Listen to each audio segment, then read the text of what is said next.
네, 감사합니다. 이 시간 같이 말씀 볼 텐데요. 베드로전서 1장 22절, 23절 말씀입니다. 이 시간 함께 보실 말씀은 베드로전서 1장 22절, 23절 두 절의 말씀입니다. 길지 않은데요. 우리 같이 한 목소리로 읽겠습니다. 시작. 너희가 진리를 순종함으로 너희 영혼을 깨끗하게 하여 거짓이 없이 형제를 사랑하기에 이르렀으니 마음으로 뜨겁게 서로 사랑하라.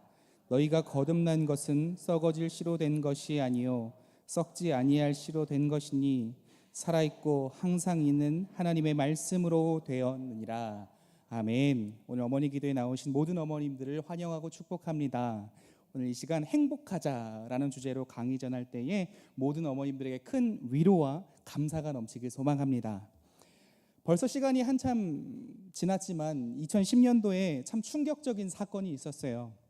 2010년도 그러니까 10월 7일에 행복전도사라는 이름으로 정말 유명했던 작가 겸 방송인 최윤희 씨가 63세의 나이에 72세였던 남편 김모 씨와 동반 자살을 한 사건이 있었습니다. 이 사건이 기억나시는 분들이 꽤 계실 거예요. 당시에 이 기사를 보고 많은 사람들이 큰 충격을 받았습니다. 그 이유는 평소에 이 최 씨가 했던 말들 그리고 행동들 때문이에요. 그는 행복전도사라는 별명으로 TV를 비롯하여서 각종 매체들을 통하여 정말 활발한 활동을 했습니다. 항상 자기에 맞는 행복을 찾아서 긍정적으로 살아야 한다라는 행복론을 펼쳤으며 희망과 행복이라는 주제로 강의도 하시고 많은 책을 내셨어요. 많은 사람들이 이 최 씨의 강의를 듣고 또한 그 책들을 보면서 참된 행복을 꿈꿨고 또한 최 씨와 같이 행복한 삶을 살고자 했습니다. 이처럼 많은 이들에게 행복과 긍정이라는 주제로 적지 않은 영향력을 주신 분이기에 그의 비극적인 결말에 대한 사회적 관심과 우려가 컸어요. 이 사건을 통해 당시에 많은 사람들은 진정한 행복은 무엇인가? 라는 생각들을 했습니다. 어머니 여러분, 행복에 관한 사람들의 관심은 끊임이 없죠. 그런데 안타깝게도요, 대한민국의 현실을 살아가는 사람들은 행복하지 못합니다. 우울증과 공황장애를 비롯해서 각종 불안증, 정신질환을 갖고 살아가고 있어요. 어른들뿐만이 아닙니다. 우리 자녀 세대는 어떨까요?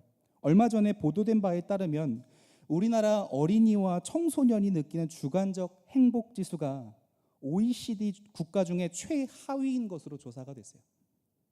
조사 결과 어린이와 청소년들이 느끼는 물질적 행복과 보건, 안전, 교육, 생활 양식에 대한 만족도는 평균보다 조금 높았지만 주관적인 행복 지수는 4년 연속 OECD 23개국 가운데 가장 낮았습니다. 객관적 행복 지수와 주관적인 행복 지수가 큰 괴리가 있다라는 거예요, 우리나라에.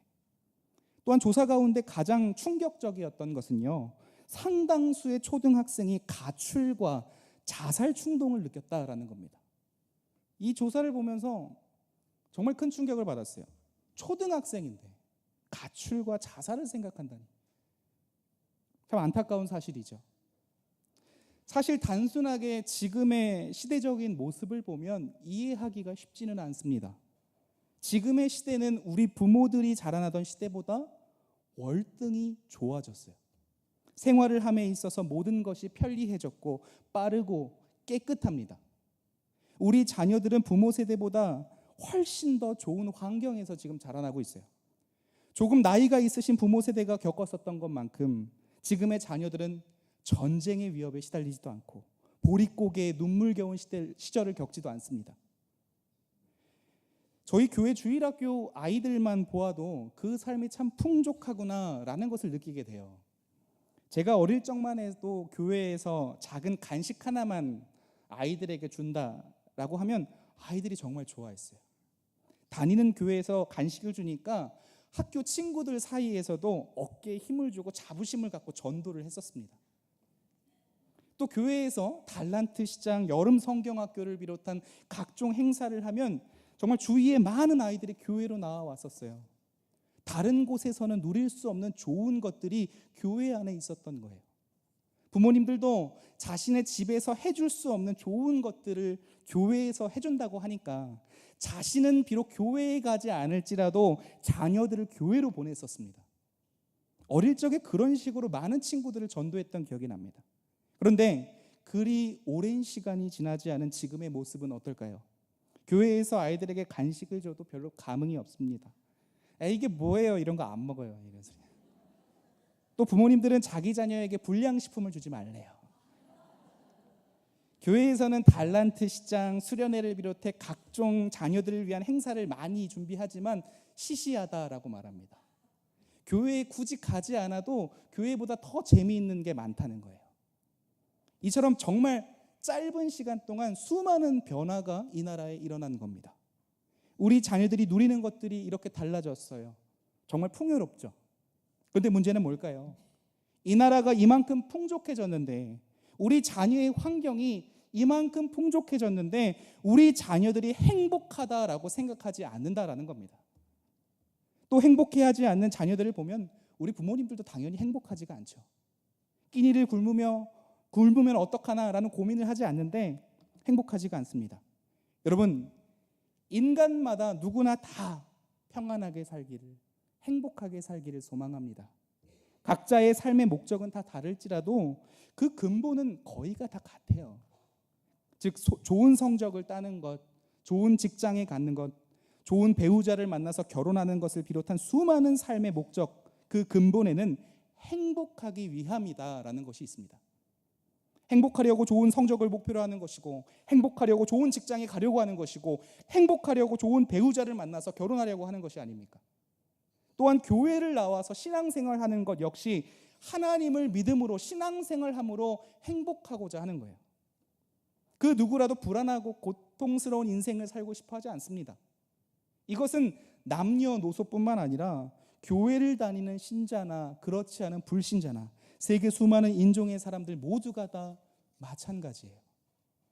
그럼에도 불구하고 이 행복이라는 근본적인 인생의 목적을 달성해서 사는 사람들이 극히 적습니다. 길을 다니는 사람들을 이렇게 붙잡아 놓고서 행복하냐는 질문을 하면 선뜻 저는 매일매일 너무 행복합니다 라고 말하는 사람을 만나기가 쉽지 않습니다.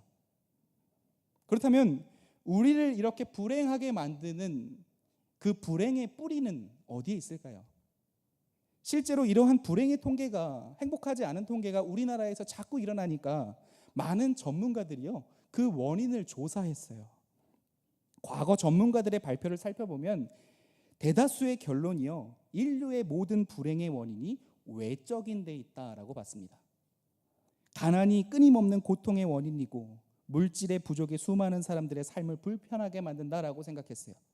그래서 가난에서 해방하기 위하여 치열한 경쟁 속에 부를 쌓으려 했습니다. 또 어떤 사람은요, 불행의 시작이 질병이다라고 말했어요.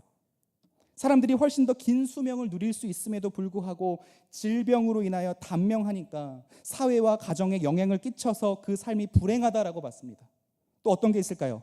또 어떤 사람들은 인간의 모든 불행의 원인이 무지에 있다라고 봤습니다. 그래서 사람들에게 더 많은 문명의 혜택을 누리게 하고 지식을 전달해주면 그들의 삶이 고통과 불행에서 벗어날 수 있을 것이다라고 생각했어요. 한 가지만 더 말씀드리면 어떤 사람들은 인생의 불행이요, 사람들과의 관계에 있다라고 봤습니다. 그래서 그 관계를 법으로 규제하면 좀 더 안락하고 평안한 삶을 살게 될 것이다 라고 생각을 했었어요. 여러분, 정말입니까? 이런 외적인 것들이 우리들의 행복을 결정지을 만큼 중요합니까? 어머니들이 너무나 잘 아시죠. 결국 그런 외적인 문제의 해결이 우리와 우리 자녀의 행복을 결정짓는 건 아니에요. 물론 이 모든 것들을 개선하면 당장의 현상이 어느 정도 달라질 수는 있습니다. 그러나 그 삶의 행복에 관한 근본적인 해결책이 될 수 없는 거예요. 지금의 이 자리에 계시는 분들 중 대다수는 교회에 다니시는 분들이고 또한 일부는 교회에 다니시지 않지만 나오신 목적은 다들 같으실 거예요. 자녀를 위해 기도하려고 이 자리에 나오셨습니다. 그리고 저는 목사죠. 성경의 진리를 말하는 사람입니다. 저는 사람들의 불행의 이유가 어디 있다고 생각할까요? 저는 결코 전문가들의 의견과 같이 외부적인 요인에서 그 원인을 찾지 않습니다. 제가 믿는 성경에서 정말 분명하게 행복에 관하여 말하고 있기 때문에 그래요. 우리가 살아가는 인생의 모든 불행의 원인은요, 다른 어떤 것이 아니라 죄입니다. 성경은 죄가 들어옴으로 말미암아 고통과 악이 시작되었다라고 말해요. 가난이나 질병 등의 비참한 현상들의 너머에는 불행의 진짜 뿌리인 인간 안에 있는 죄가 있다라고 성경에선 기록합니다. 여러분, 감기에 걸리면 기침을 하고 콧물을 흘리고 재채기를 하게 되죠. 기침과 콧물, 재채기는 우리 몸이 감기 바이러스에 감염됐기 때문에 나타나는 증상입니다. 감기를 고치려면 감기 바이러스에 대한 처방이 우선적으로 필요합니다. 근원에 대한 처방이 없이 기침이 나올 때마다 입을 틀어막고 계속 콧물을 닦아내는 것으로는 차도를 보일 수가 없는 거예요. 이와 같이 인간의 불행도 진짜 뿌리인 죄에 대한 근본적 처방이 필요합니다. 그 처방이 있을 때에야 행복에 관한 문제가 해결될 수 있는 거예요. 그리고 성경은 그 근본적인 치유책을 우리와 하나님과의 관계 속에서 찾습니다. 진정으로 행복한 인생을 살고 싶다면 하나님과 올바른 관계, 친밀한 관계를 가져야 한다라는 거예요. 하나님과의 관계, 거기에 행복의 답이 있다라고 성경은 말합니다. 교회의 역사는 굉장히 오래됐습니다. 그 긴 교회의 역사를 우리는 시대별로 나눠서 볼 수가 있어요. 그중 초대교회에 살았던 많은 성도님들은 고난의 일상을 살았습니다. 그들이 고난을 당하는 데에는요, 특별한 이유가 있었던 게 아니에요. 나는 예수 그리스도를 나의 주님이라고 고백합니다.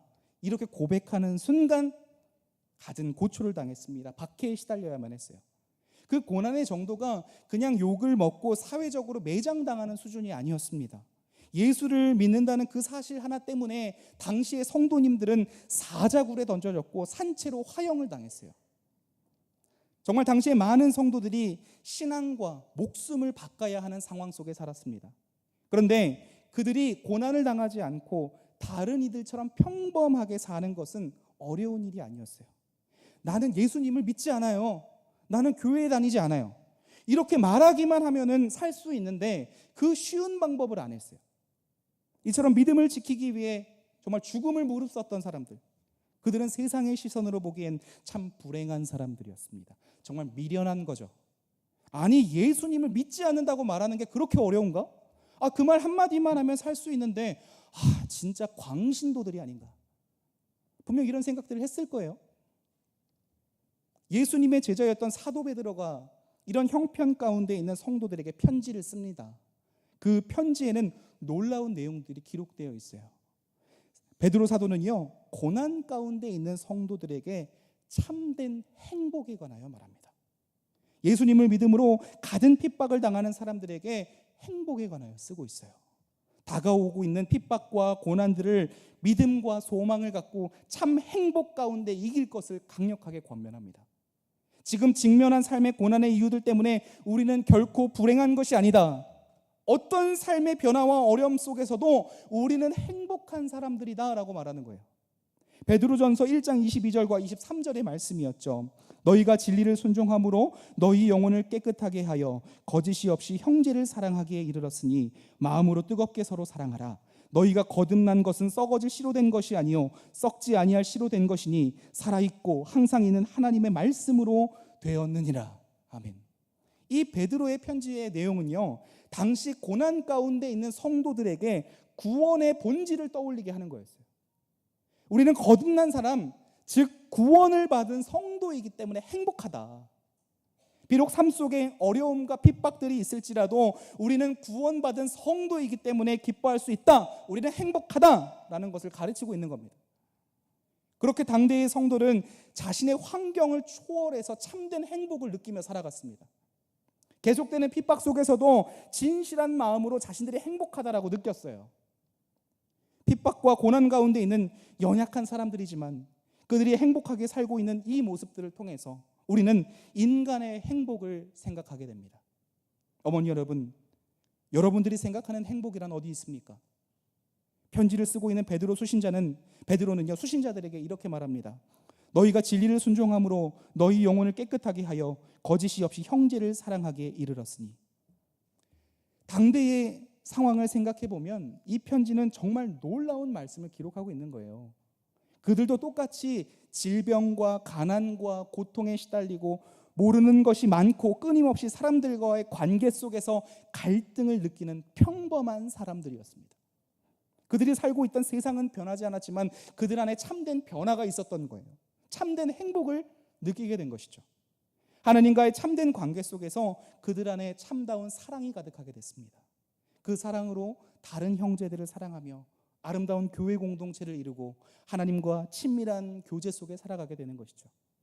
결코 베드로는요, 여기서 그들이 예수님을 믿었기 때문에 환경이 바뀌었다든지 예수님을 믿었기 때문에 성공하게 되었다든지 아니면 다른 어떤 것을 누리게 되었다라는 것을 말하지 않습니다. 이 자리에 나오신 어머님들은 혹시 그런 소망을 가지고 나오지 않았습니까? 예수님을 믿음으로 내가 이 자리에서 기도함으로 내 자녀의 환경과 여건이 바뀌기를 소망하는 거죠. 우리 자녀의 좋은 성적, 좋은 비전, 좋은 배우자, 가족의 건강, 사업의 성공을 구하는 거죠. 물론 이러한 기도가 잘못된 것은 아닙니다. 저 또한 사랑하는 자녀들이 그렇게 되기를 소망합니다. 열심히 공부해서 좋은 성적을 받고 좋은 비전을 갖고 사랑하길 소망합니다. 후에 좋은 배우자를 만나서 건강한 가정을 이루길 바랍니다. 도움을 받는 인생이 아니라 어려운 일을 돕는, 도움을 주는 인생을 살았으면 좋겠어요. 하나님은 우리의 이러한 간절한 기도를 들으시고 응답하십니다. 그런데 중요한 것은요, 이 모든 것들은 행복을 위한 부수적인 요건이라는 거예요. 성경은 근본적인 행복의 해결책에 대하여 말합니다. 베드로가 지금 근본적인 행복에 관하여 말하고 있어요. 세상의 어떠함이나 환경의 어떠함을 통한 행복이 아니라 주변의 어떤 변화 속에서도 변하지 않는 참된 행복을 말합니다. 그것이 무엇입니까? 우리가 예수님을 믿고 하나님과의 관계가 회복될 때에야 참된 행복을 누리게 된다라는 겁니다. 이 중요한 처방전을 지금 우리에게 알려주고 있는 거예요. 한 아이가 이 세상에서 태어나서 세상에서 높은 지위를 가지고 많은 재화를 누리며 명예를 얻고 남들이 부러워하는 학문으로 재주를 자랑하고 남들이 하지 못하는 예술과 기회로서 사람들의 찬사를 받는다 할지라도 그것은 그 아이가 이 세상에서 살아있는 동안의 삶의 평판입니다. 이 땅에서밖에 얻을 수 없는 명예예요. 그리고 날마다 그 평판을, 그 지위를 유지하기 위하여 스트레스와 고민과 걱정을 안고 살아가게 되죠. 다시 말하면 그 모든 것들이 이 세상을 살아가는데 너무나 좋은 것들이지만 영원을 향하여 사는 의미는 가질 수 없다라는 겁니다. 실제로 우리는 이 나라에서 잘 먹고 잘 사는 소위 성공한 아이들이 불효를 행하고 각종 갑질을 비롯하여서 사회적 이슈로 결국 실패하는 모습들을 보고 있습니다. 지난주부터 연예계에 큰 사건들이 터지고 있죠. 아이들의 우상이라고 불리며 정말 유명세를 떨쳤던 가수들이 온갖 파렴치한 문제로 몰락하는 것을 봤습니다. 그들은 정말 세상적으로 성공한 사람들이었죠. 돈이 많아요. 지위가 있습니다. 유명세를 이 나라뿐만 아니라 다른 나라에도 펼치고 다녔습니다. 정말 젊디 젊은 20, 30대의 자녀들이 이 세상에서 성공했어요. 그들은 10대의 청소년들에게 아이돌이라 불렸습니다. 그 말은 아이들에게 우상과 같은 존재였다라는 거예요. 그들의 노래, 복장, 말, 행동 모든 것들을 보고 아이들이 따라하고 싶어 했습니다. 그렇게 세상에서 성공하며 어마어마한 영향력을 갖추던 그들이 그 성공으로 인하여 엄청난 죄를 저질렀습니다. 사실 사회적으로 이러한 일들이 처음 있는 일은 아니에요. 과거에서부터 계속 이러한 문제들이 이 나라에 있었습니다. 우리는 쉽게 유명인들이 자신들의 인기와 부유함으로 인하여 자신의 성공으로 인하여 공황장애를 느끼고 불안해하며 결혼 후에는 이혼하는 것을 보게 됩니다. 심하게는 그 성공을 지키기 위해서 오는 스트레스를 이기지 못하고 자살하는 사건까지 보게 되죠. 그러한 문제들이 터져나기 전까지 우리는 그들을 보면서 우리 자녀도 이 세상에서 성공한 사람이 되길 소망합니다. 그 성공한 아이들의 부모님을 부러워해요. 그러나 그들의 모습을 보면 지금은 그렇지 않지요. 그렇다면 그들은 행복하게 살고자 노력하지 않았습니까? 그들도 행복하게 살고자 치열하게 노력했고 나름의 성공을 거두었어요. 그러나 결국에 가서 그들의 결론이 행복하지가 않습니다. 그들의 모습을 통하여 우리는 참된 행복을 떠올릴 수 없어요. 어머니 여러분, 참된 행복이란 어디에 있습니까? 정말 세상적으로 영향력 있는 자녀로 성공하면 우리 자녀 행복한 것입니까? 어머니 여러분, 우리 인생이 정말 행복해지는 것은 외부적인 것, 세상적인 것에 있지 않습니다. 분명한 것은 외부적인 요소도 중요하긴 하다는 거예요. 우리는 우리 자녀의 좋은 성적, 좋은 대학, 좋은 직장, 좋은 배우자를 위해서 기도해야 합니다. 그러나 그보다 먼저 우리가 우리 자녀를 위해 기도해야 할 것이 있어요. 자녀가 참된 행복을 누리며 살아가기 위하여, 하나님과의 관계를 위하여 무엇보다 우리가 기도해야 한다는 것입니다. 우리의 자녀가 하나님과 친밀한 관계가 형성되기를 기도한 다음에 세상에서 성공하는 것을 여러분들이 꿈꿔야 합니다. 하나님과의 관계가 올바를 때에 온전한 행복을 누리게 되고, 그 행복을 통하여 다른 이들에게 선한 영향력을 끼치게 되는 거예요. 베드로는 성경에서 자신의 편지를 받는 성도들이 순종하고 영혼의 깨끗한 상태를 유지하며 형제들을 사랑하게 된 그 뿌리를 분명하게 밝힙니다. 결코 그들이요, 좋은 환경, 훌륭한 부모, 넉넉한 가정생활, 사회의 좋은 제도나 법이 이들을 행복하게 했던 것이 아니에요. 초대교회 사람들에게는 여전히 시련이 있었습니다. 고난이 있었고 핍박이 있었어요. 가난에 시달리며 살아가는 많은 성도들이 있었습니다. 그럼에도 불구하고 그들이 참된 행복을 누리며 형제를 사랑하고 주님을 공경하며 살 수 있었던 삶에 대하여 이렇게 말합니다. 베드로전서 1장 23절의 말씀이에요. 너희가 거듭난 것은 썩어질 씨로 된 것이 아니요 썩지 아니할 씨로 된 것이니 살아있고 항상 있는 하나님의 말씀으로 되었느니라. 아멘. 하나님의 말씀으로 인하여 현실을 초월하는 참된 행복을 누릴 수 있다는 겁니다. 그들은 말씀으로 인한 하나님과 친밀한 관계 속에 참된 행복을 누리고 있어요. 어머니 여러분, 우리 자녀가 자신의 성공을 인하여 불안해하고 스트레스를 받으며 행복을 누리지 못하는 인생이 아니라 어떤 환경, 어떤 변화에도 흔들리지 않는 행복을 누리며 살아가야 하지 않겠습니까? 우리가 우리 자녀에게 베푸는 사랑은 크지만 완전하지 않습니다. 우리는 유익이 될 거라고 생각했지만 그렇지 않을 때가 있어요. 정말 자녀에게 무엇이 필요한지 모를 때 그런 일들이 생기죠. 어머니들의 속으로 낳은 자녀지만 그 모든 것을 우리가 알 수 없어요. 그런데 중요한 것은요, 하나님께서는 다 아신다는 겁니다. 우리는 우리 자녀와 영원히 함께 할 수 없습니다. 그의 모든 삶이 항상 행복할 수 있도록, 안전하도록 지켜줄 수 없어요. 그러나 주님께서는 영원히 함께 하시며 영원히 지키시고 도우십니다. 우리의 자녀들이 주님을 의지하여 하나님의 도우심과 보호하심을 일평생 받는다면, 때로는 어려움이 찾아와 넘어진다 할지라도 주님이 주시는 평안함과 행복 속에서 다시 일어서 가게 될 것입니다.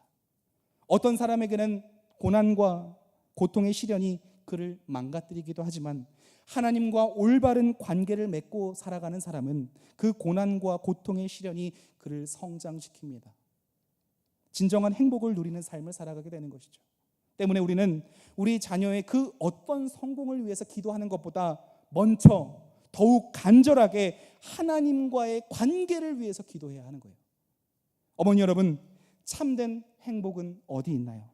정말 사회적으로 자꾸 붉어져가는 공인들의 몰락을 보면 가슴이 아픕니다.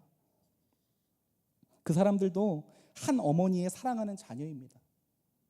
그 어머니는 얼마나 자녀를 사랑하여 그 삶을 위하여, 그 행복을 위하여 기도했겠어요. 자녀가 사회적으로 성공했을 때 얼마나 기뻤겠습니까? 자신의 평생의 눈물의 기도와 노력을 보상받는 기분이 아니었겠어요?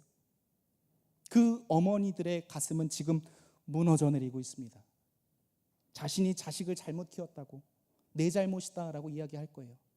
어머니 기도에 참여하신 어머니 여러분, 참된 행복은 어디 있습니까? 기억하세요. 결코 세상에서의 출세가, 사회에서의 인정이 행복을 만들지 않습니다. 그것은 마치 시한부와 같은 행복이에요. 우리는 마땅히 어머니로서 자녀에게 불안하디 불안한 시한부 행복이 아니라 영원토록 변함없는 행복을 알려줘야 하지 않겠습니까? 우리가 어머니로서 우리 자녀에게 할 수 있는 가장 큰 사랑은요, 시한부 행복이 아니라 영원한 행복을 알려주는 거예요. 이것이야말로 우리 어머니로서 진정 애쓰고 기도해야 할 사명입니다. 우리 모두가 우리 자녀들을 그렇게 행복한 자녀로 살아가게 하길 소망합니다. 또한 우리 개개인도 그렇게 행복한 삶을 살아가길 소망합니다. 우리 시간 같이 찬양하기 원합니다. 기도할 수 있음에 우리는 두렵지 않습니다. 기도할 수 있음에 우리는 걱정하지 않을 수 있습니다. 우리 같이 기도할 수 있는데 찬양하겠습니다.